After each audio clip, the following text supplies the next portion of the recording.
me co-host or? Yes, I have. Okay, I share my screen now. Very good. So do you have my screen? Yes, yeah, I can see that. Oh, I wonder. Okay. I wonder why I cannot maximize this. Just a second. Okay, it seems I cannot just put it. If you go to slideshow, and then... Yeah, slideshow, but it doesn't work. I think my, yeah. Okay, yeah. I think we need to just continue like that.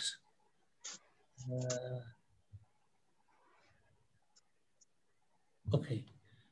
Is this big enough or? I can see, I'm looking at it on a mobile and on a laptop, and it's, well, you'd have to hold it closer, but it is just about legible. Okay. Yeah, there it is. Okay. There we are. Very good. Now, just last week we talked about the way we transfer to the world of Barzah and how, of course, death happens and the concept of death. Now, I want to talk about the world of dunya and the world of akhirah. And I want to tell you that Barzakh is part of the world of dunya. It's not part of akhirah. That means when we die, we do not go to akhirah. Akhirah is something else. Barzakh is part of dunya, in which we live, part of the phase, stage, which we call dunya. However, of course, we move to another stage. Just exactly, if I want to give a parallel, when we live in the wombs of our mothers, we are in dunya. And when we come to this world, we are still in dunya. So it's two stages of the dunya. And when we go to Barzakh, we are still in dunya. Akhirah doesn't come immediately after we die. So what I want to,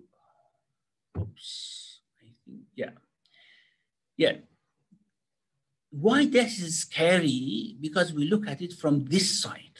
And this side means that we just leave, our relatives see, and we see other people dying, buried under rubbles, left in the cemetery. It seems very, very scary. However, if we look at it from the other side, it's a blessing. It's very beautiful. Death looks from this side is destruction and annihilation. I think I discussed this last week. And from that side is birth and blessing. So it elevates the human existence. It takes us one station closer to our ambitious destination, which is meeting with God. Now, how does it happen? Do we enter Darul Akhirah by death?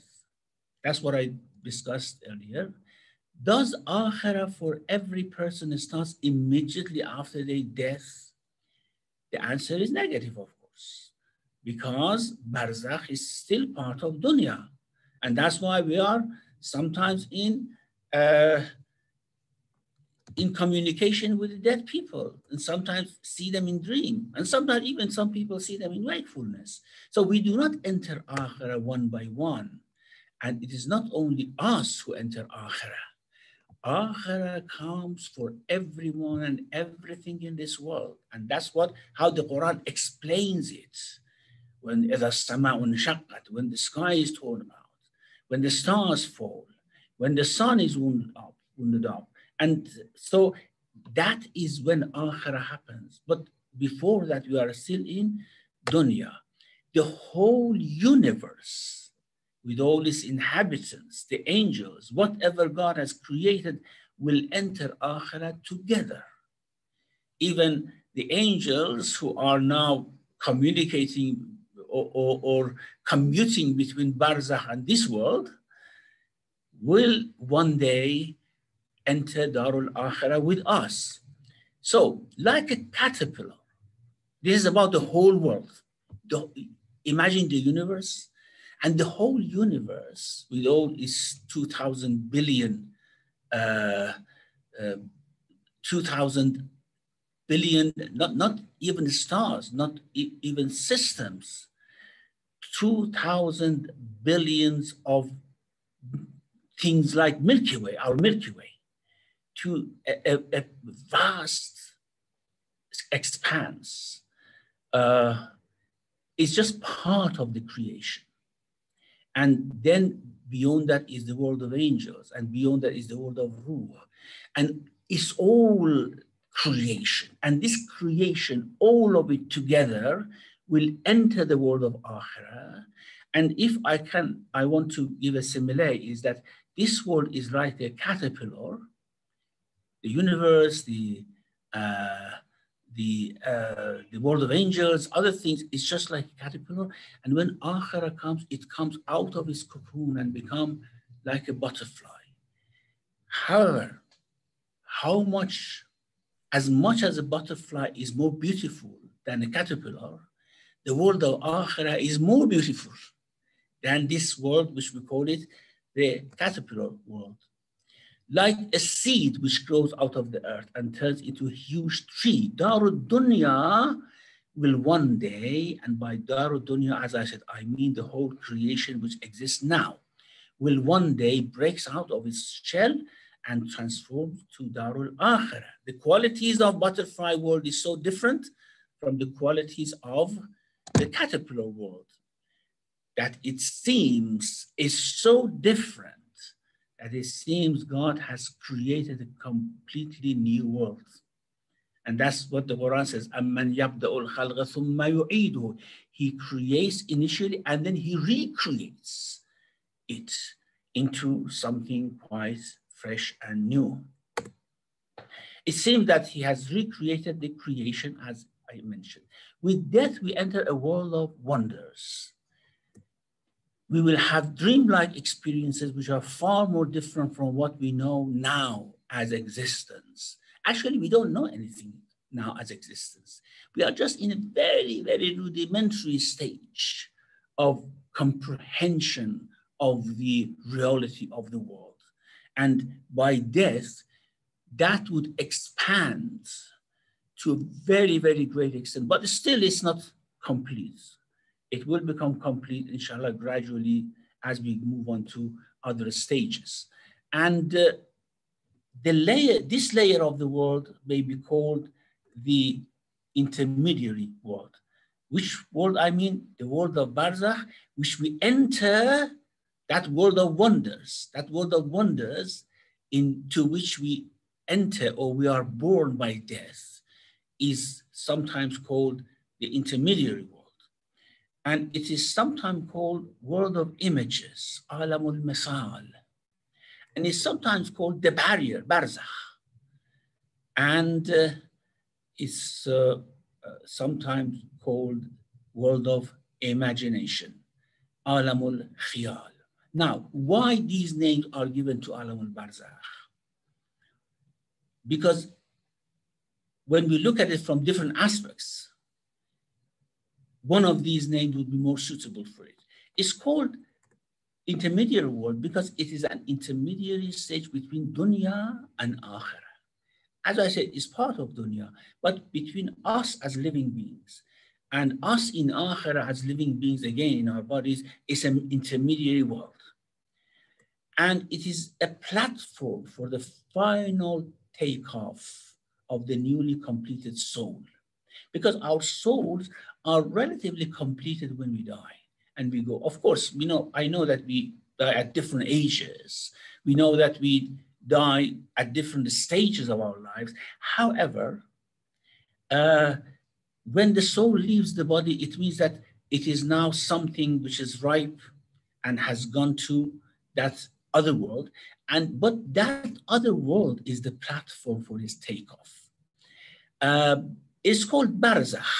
Why is it called Barzah? Because between that dimension and the dimension in which we are living now, there is a thick barrier. which cannot be penetrated back after the soul has passed through it with the help of the angel of death. Maybe we will discuss about angel of death later, because angel of death is one of the most important angels which facilitates. It's just like a midwife which facilitates our birth into that new world. We are usually scared of it, but this is the most benevolent angel that we ever know, with, of course, with regards to us, because helps us to take the soul from this side to the other side.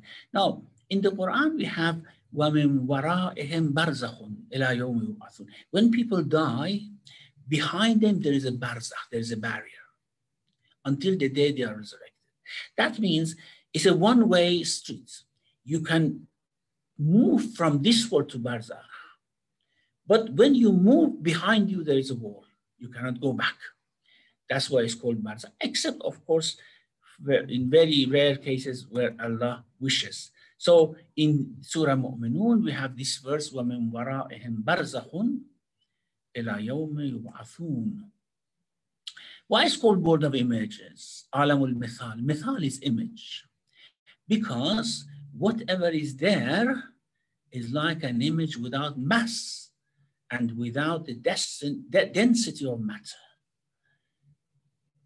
You can imagine how wonderful that would be. You don't need to carry this body anymore. Although you have everything there.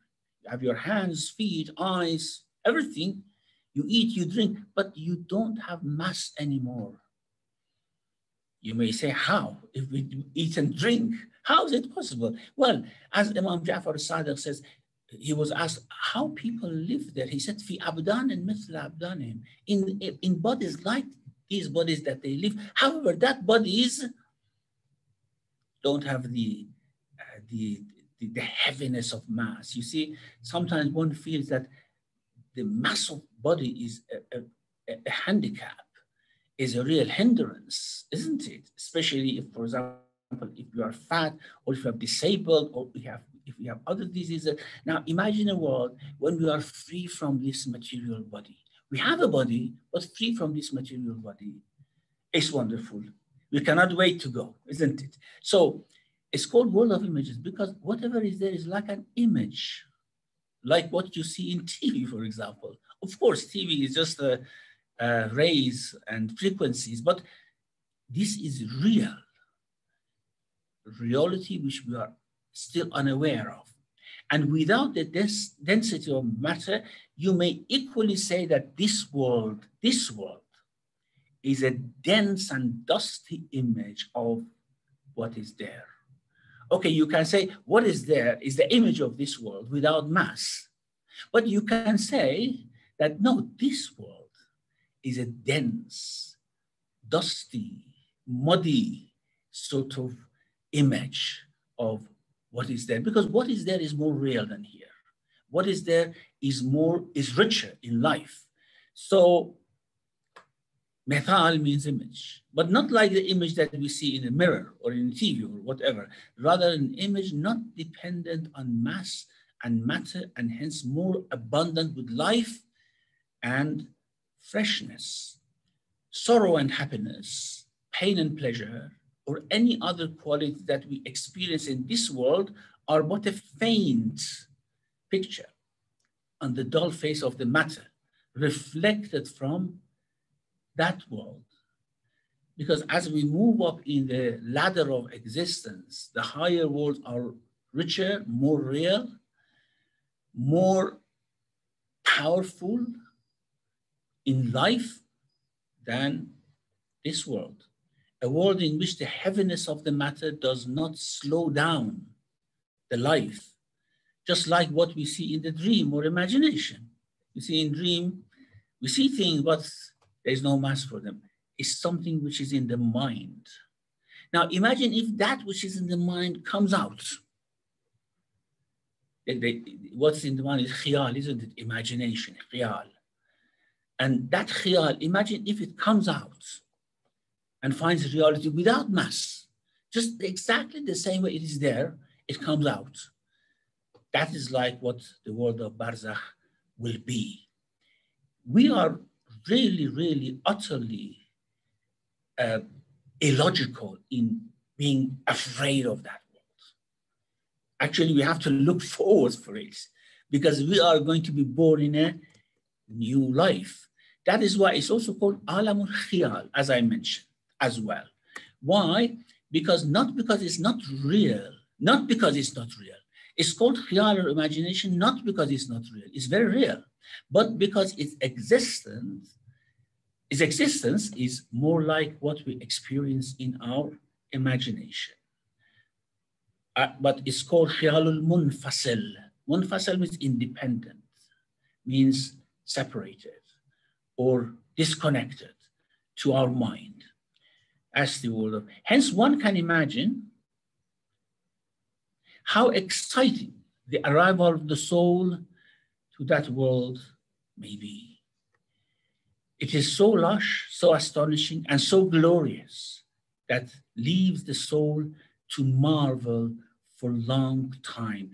If you have heard some of the experiences of the people who has actually had the near-death experience, you see, they all say that they feel that they were maximized in their understanding, comprehension, and very light and free from many things.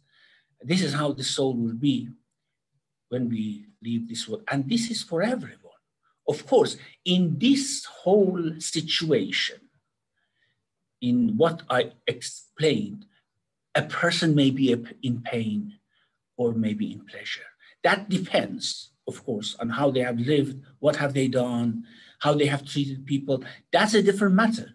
But everyone will become like that. It's not mu'min or kafir or anything like that. Just like when people are born into this world. God would not differentiate that who will become a mu'min, who will become a kafir, so let's give this more and this less. No, everyone finds the blessings of this life when they are born. The same thing there. Everyone would find the blessings of that world when they go there. However, of course, as I said, with a bit of different experiences. Now, that is the world of wonders. It's an experience like birth of the baby into this world from the dark and tight world of the womb. How can you imagine that? Let's compare this world with the womb. Now compare Barzah to this world, but multiply by several thousand times. And the difference, however, is that the baby cannot remember anything from its previous world, while the baby soul, I call it baby soul, because when we are born into that world, our soul needs to go through lots and lots of experiences to grow. So it is still a baby soul. While the baby soul is extremely astute and can feel the difference. By entering into that world, the soul moves one step forward and its power to comprehend the realities of existence would increase. And this is the purpose of moving from one stage to another stage. Hence, it's now one stage closer to the final destination. And what was the final destination? Meeting with the Lord. Ya ayyuhal insan, innaka kadihun ila rabbika kadhan famulaqih. O man, you are laboring towards your Lord through these stages, and you will meet him, of course. So we are now one step closer to that meeting. Now, okay, one fact I have to mention: the soul never can live without a body, whatever body it is. Here we are living in this body. When we leave this body, the soul needs to live in another body, because the soul is the king, which needs troops, which needs administrators, which needs workers, and at all times we are in need of body. Now let's go through this. Death happens when the soul leaves the body, okay? The soul, first of all, is very difficult thing to define. What is the soul? In a simple expression, it is what we call I. You just ponder a little bit. what is I? When you call yourself I, is it your hand, your mind, your body, or something else, something which makes judgments, something which decides? And that's different from brain cells. The one who wills, who decides, who judges, who loves, who hates is the soul. But the soul uses your hand, your tongue, your brain cells, everything. The soul uses all these. However, it is he who decides, it's he who judges. Just look at me when I'm talking. Of course, because we are now on Zoom, it's a bit more difficult. But when it's my soul who wants to convey a meaning to you. And when my soul wants to convey that meaning, it uses my tongue, but that's not all. It uses not tongues and lips only, my hand, my eyes, my whole body moves, you see? That is how the soul uses everything for what he wants. So the one who wills, the one who decides, the one who judges, the one who loves and hates, that's the soul. And the one who believes and disbelieves, that's the soul. The one who uses the body as a means towards its ends. We usually think that these are the functions of the mind, while the mind is a conglomeration of absolutely separate cells. And they cannot make decisions like that. Of course, they can calculate things for us. And based on those calculations, then the soul makes the decision and then moves other parts of the body and then uses the brain to calculate again, to see the benefits and harms and all these things. So without the body, soul is nothing. I can not say soul is nothing, but soul cannot do anything without the body. And the soul knows this world by the help of body. Body is very important. I wonder sometimes some Sufis and mystics, they actually use the term body in a very pejorative term. They actually devalue or gives very, very little value to body, while body is the only instrument that the soul can attain whatever it wants. And the body is the one which the soul uses to attain paradise. So it's very important.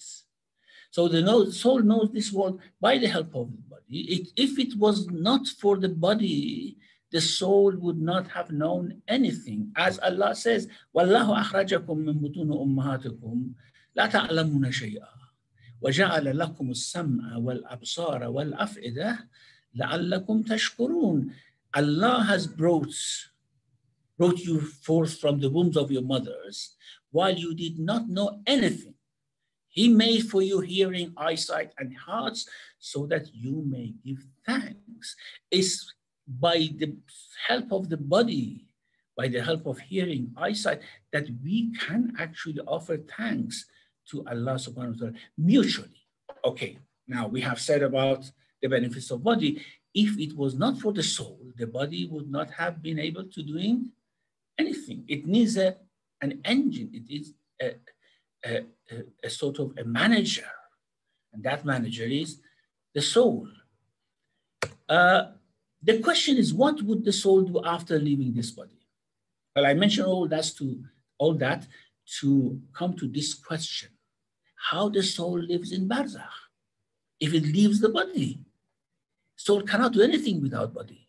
So the answer is that it lives in another body. And that body is a massless body. It's a body which doesn't have mass. That's what this gentleman, a scientist, an NDA scientist, called the spiritual body. And we call it methali body.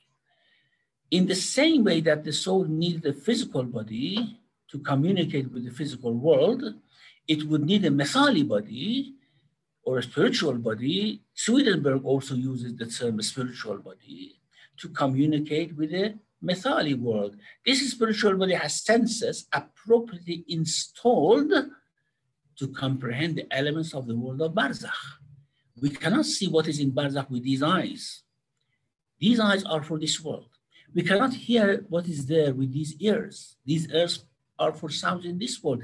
We need another eye, another ear, which is capable to detect, to inspect, to capture what is there. Rumi called these senses red gold compared to the physical senses, which he calls copper. Why? Because there are certain people who can use that spiritual body while they are here. As I mentioned later, that spiritual body is growing with us.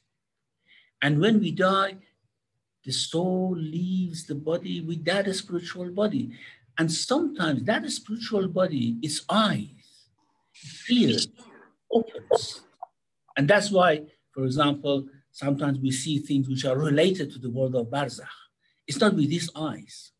So here, Rumi says, this is a Persian poetry, very beautiful. پنج حسی هست جز این پنج حس آنچو زر سرخ و این حسها چو مس. There are five senses apart from these five senses.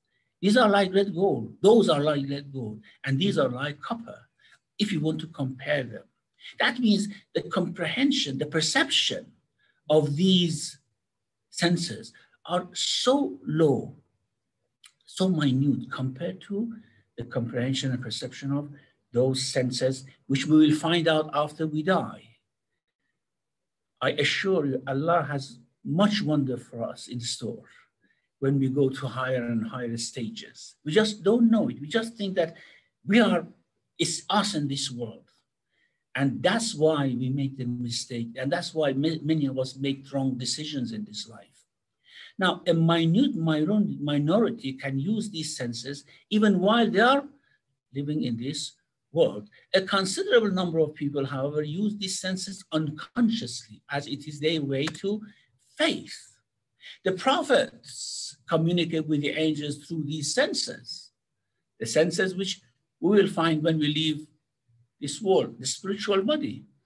Our prophet, peace be on him, went to Mi'raj with his spiritual body and saw and heard things by his spiritual senses. And good news, we will all find that when we die and we see things that we could not see before. The question is, where does this body come from? That's the main question. And the answer is, it grows with us as we grow in this world. It's there, it's with us. And sometimes when you hear that people actually come out of their bodies, their soul come out of their bodies, they actually detach that the spiritual body from this physical body. It is very, very rare. It is very difficult, but it is possible sometimes. As people who die, that spiritual body separates and detaches from the physical body. In fact, we have one aspect of us rooted in the world of images there in Barzakh.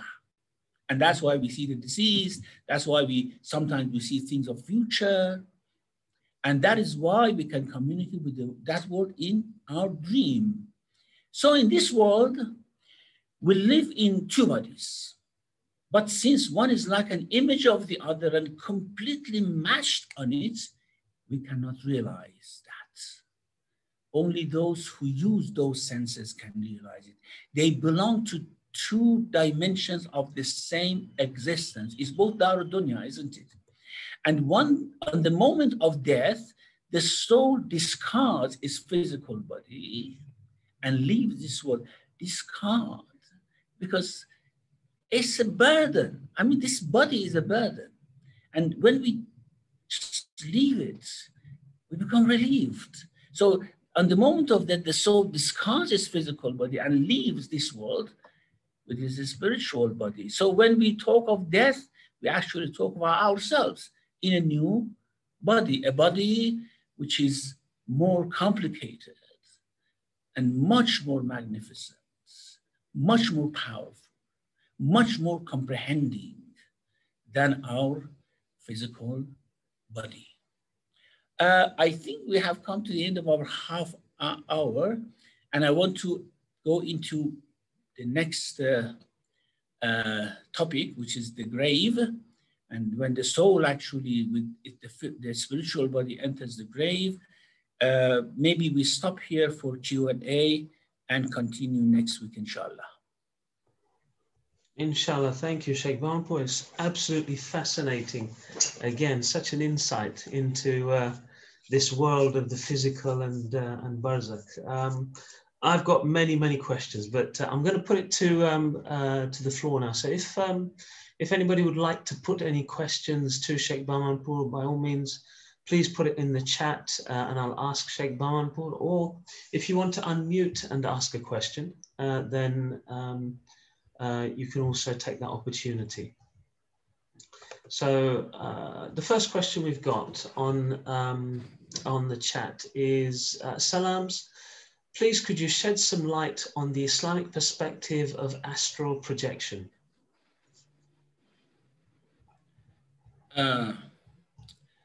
Astral projection, do you mean tayyul arts by astral projection? You mean moving from one place to another place, or you mean something else? The questioner hasn't actually put, so if the questioner wants to add to that. Yes, please, if you explain what you mean by astral projection. Yeah. And then whilst we're just waiting for that, if anybody else has a question they might want to put to Sheikh Bahmanpour.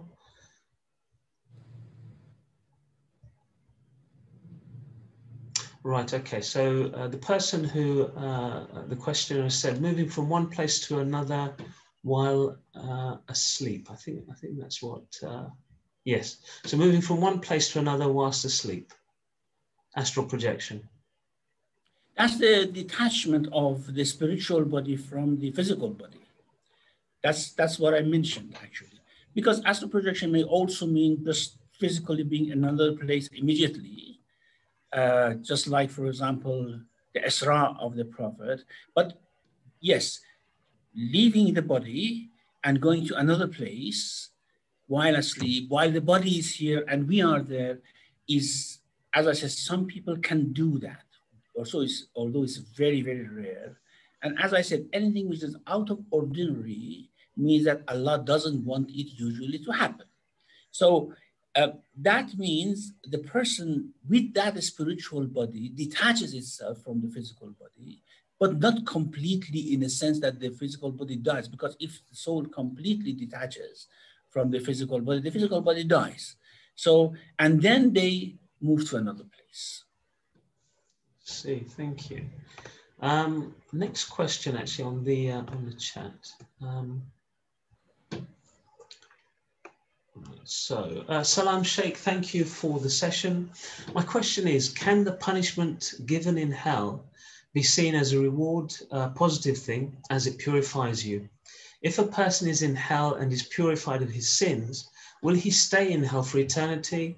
And if so, what's the purpose of that? And if he's sent to heaven after purification, will the punishment stay with him, etc.? Things like trauma burns and things like that.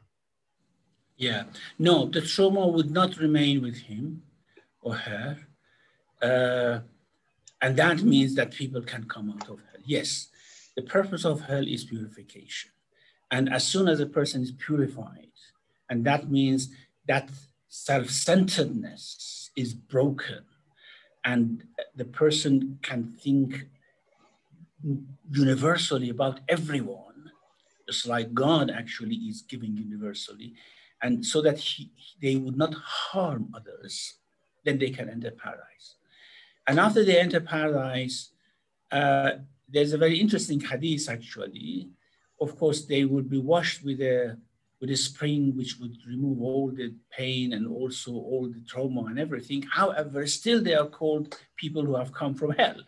And that is a bad tag which is attached to them. And then they complain to God. Of course, the hadith is, is said in a very simple language. It doesn't happen in this very simple way.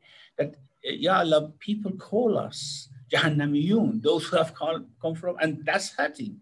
And Allah makes everyone to forget. that, and then they live there forever in paradise.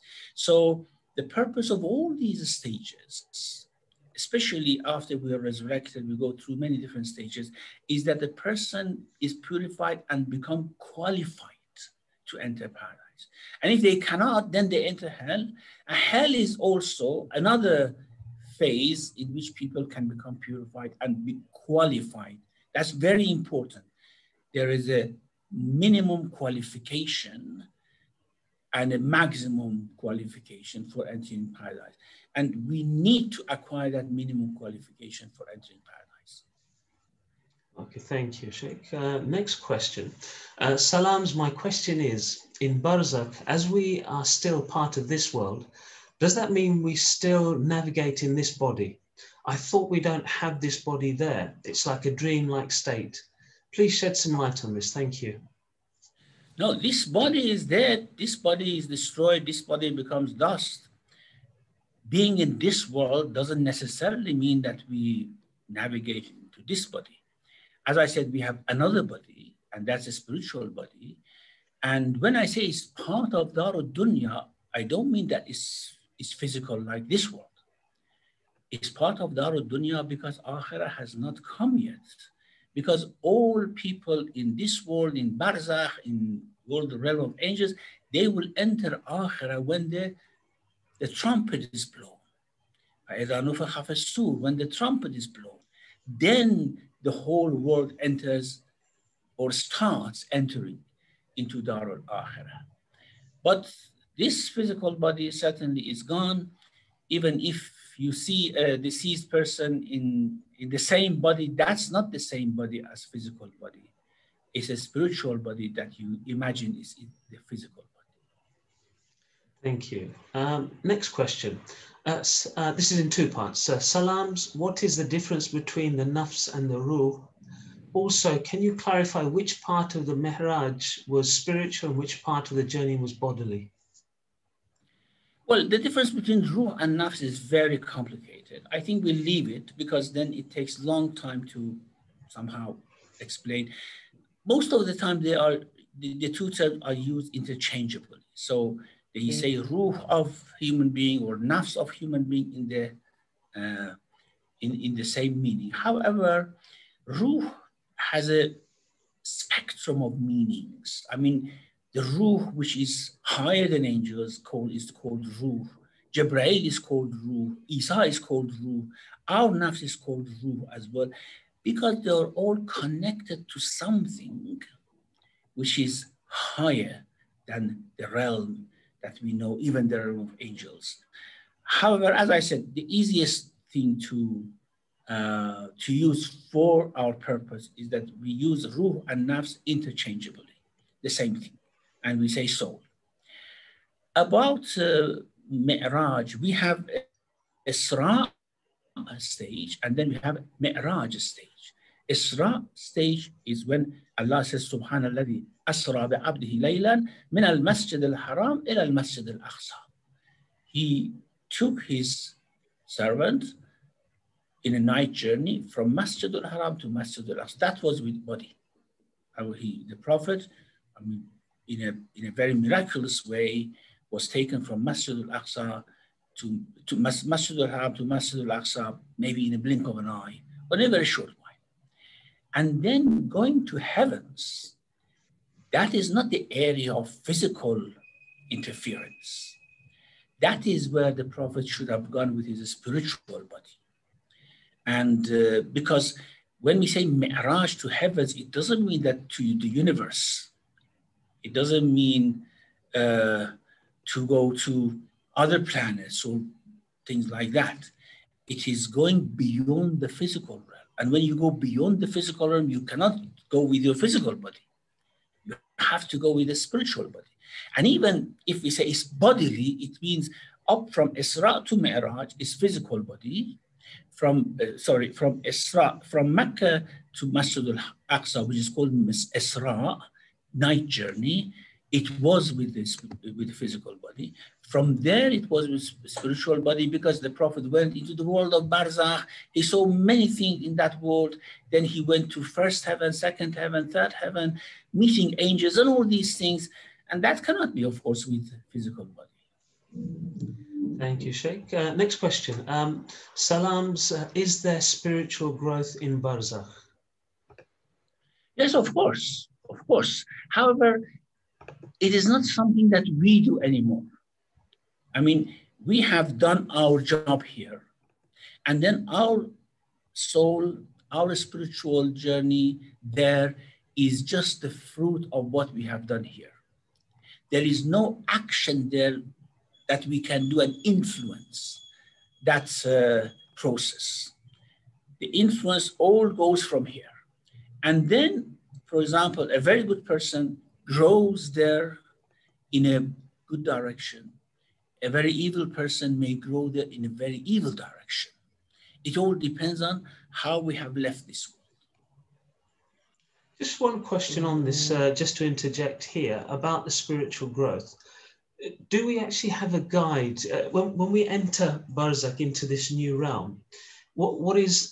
How are we guided in this life? When we're born, we're raised by our parents. The influences are our parents and our surroundings. What is the influences in Barzakh to help with that spiritual growth? Yeah, it's the angels. The angels come to our help. The angels teach us. The angels help us. They tell us how to move. Even this questioning in the grave, we think is questioning, rather is teaching. You know, when they question who is your Lord, in a sense, they want to bring it out of the depth of our soul, yes, and help us in understanding what is the meaning of Lord there rather than here, or many other things, you know. And then step by step, there are angels who may guide us. The children who die will be raised by angels in the sense that they give them the concepts that are needed to go to paradise, because children go to paradise. And children who die go to paradise. Of course, when I say they go to paradise, there are different levels of paradise. That level which is suitable for the people who have gone to paradise without action.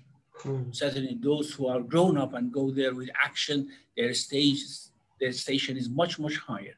But for that, they need to learn, they need to be given certain concepts, certain wisdom, and this is all done by the angels.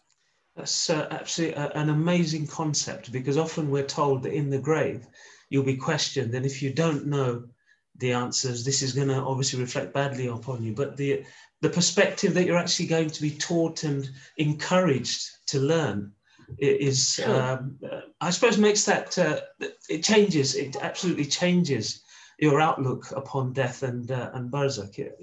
Amazing. Yeah, sure. You know, our concept about death and these angels and Barzakh is just thinking that God is standing there waiting for us to die, and they say, oh, now you have come to me. Okay, I tell you. Oh, angels rush to him. And that's not the case. No, exactly. And, certainly, I mean, even in narrations, we have certain people do not have that questioning because they don't have enough capacity yet to learn. And they are left for some while until they grow a little bit, and then they are guided later on. Say alhamdulillah. Next question. Salam Sheikh, can you shed some light on what Wadi al-Salam, the valley of peace, and Wadi al-Behrut, valley of punishment, are that happen in Barzakh? Yeah, Wadi al-Salam and Wadi al-Behrut. Inshallah, well, next week is our last session. I don't know how deep and how far we can go in this, but this is part of the world of Barzakh that we have to explain. Maybe we not reach there by next week. But Wadi al-Salam is a place in Barzakh in which the good souls go or meet there, or meet the great people like prophets and imams there sometimes. And there is a connection. Now, the realm of Barzakh, imagine the realm of Barzakh is geography. Sometimes some places, when I say places, don't take it physical, are connected or correlated with some places, physical places in this world. And that's why they say Wadi al-Salam is in Najaf. And that's the connection of that realm with Najaf. And Wadi Barahut, they say, is connected to a place in Yemen. However, it's not in Yemen, of course. It's the sort of correspondence of that realm to that area, a special area in Yemen. And that's where the evil souls will go and gather. And of course, the difference between the two areas, the two wadis, or wadi is what? A valley, the two valleys, or a plain, is very, very, they are different greatly with each other. One is lush with all sorts of provision of God, and the other one is deplete of even water. Thank you, Sheikh. A question that's come in is, will we actually get to meet our loved ones, maybe family, acquaintances in Barzakh? Even before we die, they come, you know, they are waiting for us. Actually, they are waiting for us, and they know that we are going when we are ready to go. They know that we are going. This happened even in my family, even before some of the relatives die. They see, for example, a grandmother saying that such and such is coming. You see, they are waiting. And when we go, of course, they will be happy. We will be sad, but they will be happy that they are receiving a loved one there. However, there are other things as well about this, because usually people are in good place. And there's a hadith which says that when a mu'min dies, all the relatives come around them and ask them, what happened to, say, for example, Akbar? What happened to Fatima? What happened to Hassan, for example? Their relatives. And they say, well, they are living, and they become very happy. And if he says one of them is dead and hasn't come to them, they become very sad, because they say that, oh my God, he's gone to a place which we have no access to, and it's a place of punishment and things like that. But mainly, yes, of course, the relatives are the first people that we meet when we die. Next question.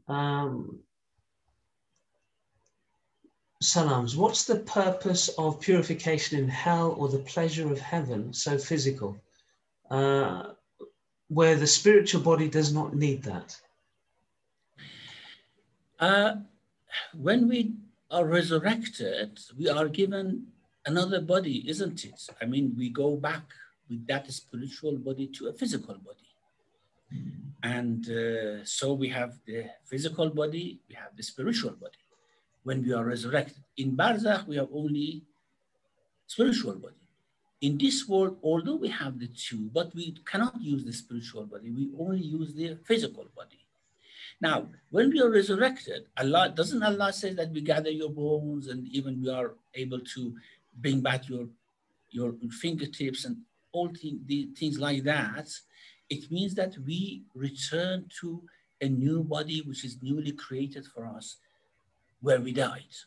And then we have, our power increases. You know, those people who are in Barzakh, in a spiritual body, cannot connect to this world because they don't have physical body. However, when we are resurrected, we have physical body, we have a spiritual body. So our field of activity would be enhanced more than what we had in Barzakh. We have the same thing that we had in Barzakh, we have the same thing that we have in this world, and then it's a new world, so we become something which we cannot imagine at all. Now, in paradise, there are physical blessings, and there are, of course, spiritual blessings. The same thing in Barzakh. There are physical punishment and spiritual punishment. Now, what we do in paradise is not possible to explain. And after we go to each stage, we realize what really the purpose of that is and what we do there. Certainly, when God describes paradise, he only describes the environment of paradise, isn't it? Because we never can know what we are going to do there. We never can know what is our purpose. The only thing is that Allah says the real purpose is there. Here is all planned. The real life is there. Here is all play and sport. And that means what is explained about paradise is just environment. It's just like if, for example, you want to go to another country, I tell you, look, I've booked a hotel for you. It's a 5-star hotel. It has swimming pool, gym, everything. But you don't go there for those things. You have a business, isn't it? You go there for a business. Mm. However, when I say, this is the hotel I booked for you, you become very happy. Yes, of course. That's a good hotel. I'm going to enjoy in these 3 or 5 days that I'm there. What Allah has explained for us is just the environment of paradise. What we do there, it's just like if you want to explain for a baby in the womb, what will you do when you come to this world? It's not possible. I see, thank you. Okay, so you mentioned needing to qualify to enter Jannah. Is this in terms of how long they spend in hell, or on of the sincerity of their remorse? Also, you said there's no body, so how will the sinner feel the punishment? Will the punishment not harm the physical body, or will the punishment be directed to the soul? I think I answered the question because I said we have physical body. After we are resurrected, yeah. Is it talking about hell or about Barzah? Which one? So you mentioned needing to qualify to enter Jannah, to enter heaven. Is this in terms of how long they need to spend in hell, or on the sincerity of their remorse? Yes, yes.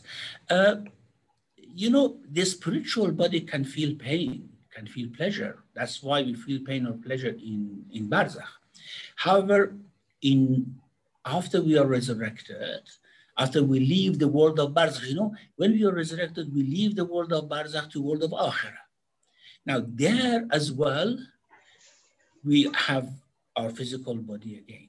You know, God does not punish us because, for example, he's angry with us or because we have done something wrong and he has to take revenge. It's all based on wisdom and need. He punishes as much as we need it. He leaves us in hell as much as is needed for us to be qualified to go to paradise. And that qualification is something that we have to gain in our soul. Humility. I mean, arrogance. If you're arrogant, if you have arrogance and go to paradise, you destroy the paradise, isn't it? I mean, with the arrogance, because everyone in paradise is peaceful, is altruist, is very kind, sees others as themselves. Then an arrogant person goes there, you know, what can they do, especially with the free will and power that Allah gives us there? I mean, then they make all the people of paradise as slaves, isn't it? So as long as that arrogance is there, one is not qualified to go to paradise. Then when that is broken by the fire of hell, by the punishment, the person gets one qualification. Then there is wisdom, enough wisdom that we have when we go to a place where we need to live with wisdom. That's very important. So we need wisdom as well, and many other things. And these stages, which are put there for after we are resurrected, we are told there are 50 stages there, is all to help us not to enter hell, to help us to qualify for paradise. Allah wants us to go to paradise. Allah has created us for paradise. And he doesn't want us to go to hell. And therefore he puts those stages. Some of them are very difficult, very painful, but in comparison with what we will gain later on by entering paradise, that is all welcome. Now, if all those stages cannot help, we go to hell. And hell is not eternal for everyone. Hell, after a while, may make some people to qualify to paradise, but of course, it's very, very painful. Even 1 hour of it is not tolerable. Just imagine if a person wants to stay there for 1,000 years or 5,000 years or 1 million years before coming out of it and going to paradise. That is terrifying, certainly. Thank you, Sheikh. The question is, whilst being in Barzakh, can you meet your family, for example, in dreams? So somebody in Barzakh meeting their family who are still alive on earth. And if so, is this the privilege for everyone? Yes, we will come to that, inshallah. You know, people in Barzakh, based on the level of the growth of their soul in terms of faith, they have freedom. For example, the prophets, the imams, muqarrabun, they have absolute freedom. So they can see this world whenever they wish. They can see their relatives, they can see others, they see the events which are going in this world, but because that's the maximum level of freedom. Shuhada, for example, martyrs have that maximum level of freedom. Then people have freedom depending on their a'mal, on their actions in this world. So sometimes some people are free to come to visit this world. When I say visit, means that they can see it with their spiritual body every day. So they can visit their family every day. Sometimes every week, for some every month, for some every year, depending on how free they are. However, when we visit the grave of our relatives, most of the time they sense and feel. And sometimes they see even when we go there. And they become very happy when they see us. But that, of course, is for those who do not have that ability to visit their family every day. And not everything from their family they can see. For example, about believers, we are told that for a mu'min who has passed away, when Allah allows them to see their family, He will conceal from him things which would hurt him, things which are not happy. For example, if one of the relatives is ill or terminally ill, or one of the relatives has difficulty, Allah wouldn't let him to see that. It's out of His mercy, isn't it? Because He doesn't want the soul be in pain there. And but there is great connection between us and them, especially when we give sadaqah for them, when we remember them, when we recite Fatiha for them. This connection becomes stronger and stronger. You've just touched upon something. Again, we've overrun our time. Are you still all right for a few more minutes to answer maybe a couple more questions? Yes, okay. So you just touched upon something there where you mentioned about us as living, remembering our marhumin, reciting Surah Fatiha, doing actions in them for the benefit of our marhumin, taking out sadaqah, etc. How does this benefit those that are in Barzakh? And if the life is a different existence, do they need that from us? Yes, it will be translated into the things which are in that world. And it's a very complicated thing, actually. I mean, the way we think and we act, our compassion, our feelings would somehow have bearing on the life of people who are there. And maybe the opposites.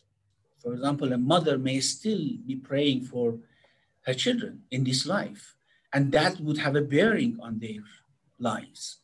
And therefore, yeah, it's a very complicated relationship. It's like a gift you send for them.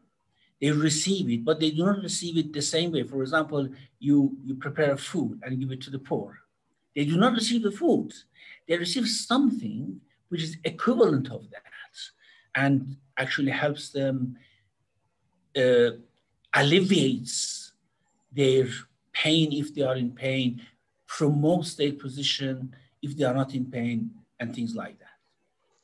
I just recall a saying, something that I'd heard in the Majalis, where somebody had gone to the graveyard and recited 3 times Surah Qul Huwallah. And the benefit or the barakah of that recitation was translated, as you say, into food or some sort of gift for those dwellers of the graveyard. And there was such a commotion because people were arguing and fighting over these gifts. And it just amazes me how that translates from one world to another and the benefit that people receive. Well, you know, we don't know anything about the world of God yet. It's just tip of the iceberg we are seeing. I mean, it's so complicated, the relationship between human beings, even among the livings. I mean, even among the livings, sometimes things change by feelings.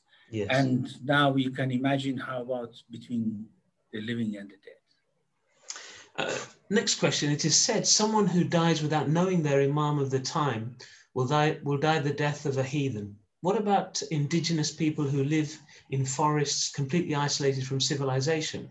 Will they go to heaven, and will they just have a smooth transition into heaven without punishments in hell or the grave? That is about those who have have actually been guided to an Imam. If people are not guided to an Imam, if no prophet has gone to them at all, if they don't know anything about it, we regard them as mustazafin. And mustazafin are those who, of course, Allah will help to go to paradise, although in a proper level of it. You know, that's, again, I am emphasizing on this because people may think that, okay, if the mustazafin go to paradise and mu'minun go to paradise, what's the difference? No, there's great difference. There's great difference. They go to their proper level, and the believers, according to their actions, they go to their proper levels.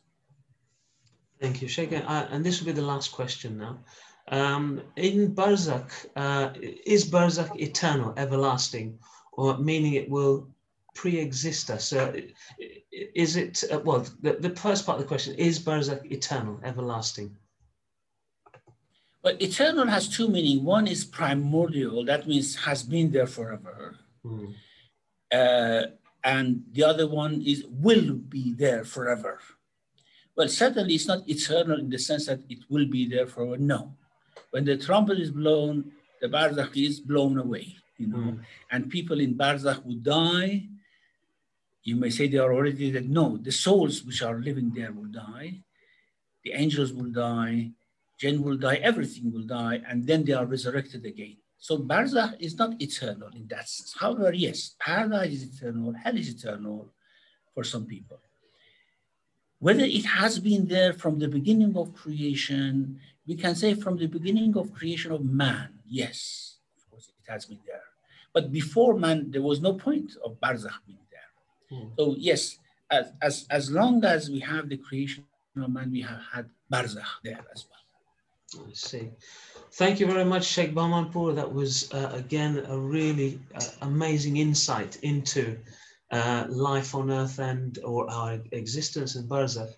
And inshallah, we will continue again next week at 11 o'clock. And thank you, everybody, for attending and asking these questions. Hopefully you feel the same, that we have gained so much just from this one session, let alone the last all three. So alhamdulillah, thank you again, Sheikh Bahmanpour. Thank you very much. Jazakumullah khair. Keep safe. Khuda Hafiz. Khuda Hafiz.